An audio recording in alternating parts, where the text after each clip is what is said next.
Field marshal Sam मैनिकशॉ ने कहा था, यदि कोई व्यक्ति आपसे ये कहे कि उसे डर नहीं लगता तो या तो वो झूठ कह रहा है या फिर वो भारतीय सेना में है।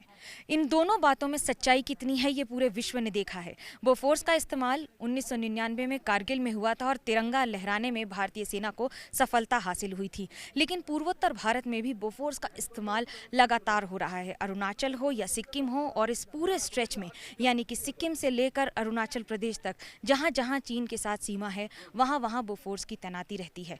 दो बातें, पहला कि चीन अपने मंसूबों से और चालसाजी से बाज नहीं आया है। गलवान में जो हुआ, उसके बाद डोकलाम में जो हुआ, 2017 के बाद 2020, चीन की इन सारी बातों को ध्यान में रखते हुए भारतीय सेना ने हर वो चाक चौबंद व्यवस्था की है। बोफोर्स इन जगह जगह पर रखी गई है। लेकिन भारतीय सेना के लिए भी एक चुनौती है, वो है रास्ता।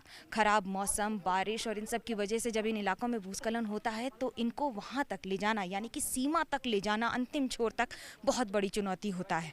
इसको ध्यान में रखते हुए जहां सरकार की ओर से बार बार रास्ते सुधारे जा रहे हैं, तो वहीं दूसरी ओर चीन की तरफ से यानी कि चीन की सीमा के परे, उस तरफ, पहाड़ों के उस तरफ इतनी तैयारी कर ली है चीन ने कि शब्दों में बयां करना मुश्किल होगा। ये बात दोनों सरकारें जानती हैं। दोनों बातें ये भी ध्यान में रखा जाता है कि चीन ने जिस तरह से 4 लेन हाईवे बना दिए हैं, उसे चुनौती देना भारत की सेना के लिए सबसे बड़ी मुश्किल होगी।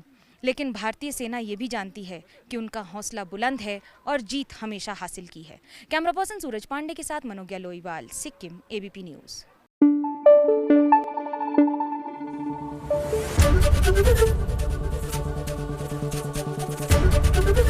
एबीपी न्यूज आपको रखे आगे।